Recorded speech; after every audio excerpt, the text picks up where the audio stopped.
Web time entry will be the timekeeping method for student employees. Students will be responsible for entering and submitting their hours worked every pay period. Supervisors will be responsible for approving the hours worked. Once the supervisor has approved the hours, they will be automatically loaded into the payroll process for payment. Hours worked for any month are to be submitted to the approver by the student for approval by 5 p.m. the first of the next month. To begin, go to your internet browser and go to my.sbc.edu. Here, use your email username and password to log in.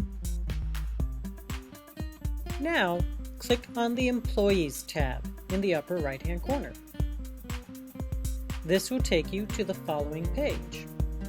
Here, you can click on the Web Time Entry for Student Employees link. Make sure the Approve or Acknowledge Time radio button is highlighted and press the Select button. To approve time for a student, choose the appropriate pay period from the drop-down box.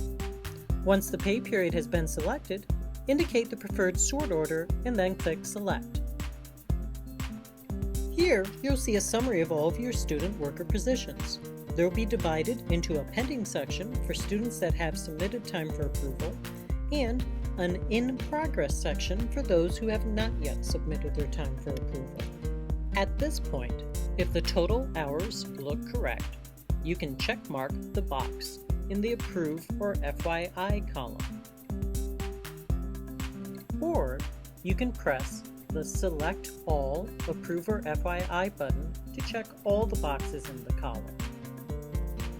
Then, if you press the Save button, your student workers' timesheets are approved.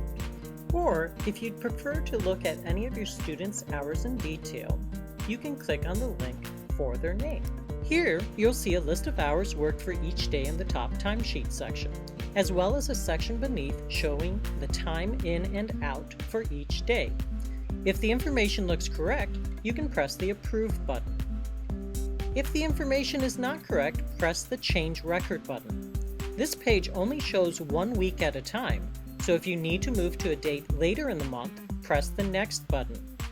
Then, you can select a link under a date to enter or change hours for the student worker.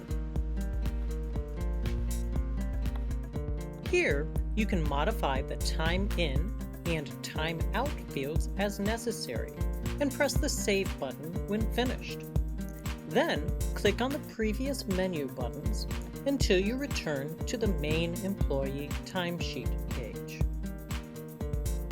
If you did make any corrections to your student's timesheet, make sure you discuss the change with your employee.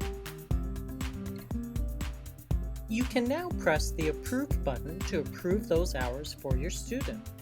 If you click on the previous menu button, you'll be taken back to your overall listing of employees.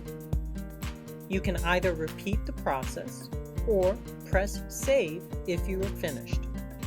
That's all there is to approving student timesheets.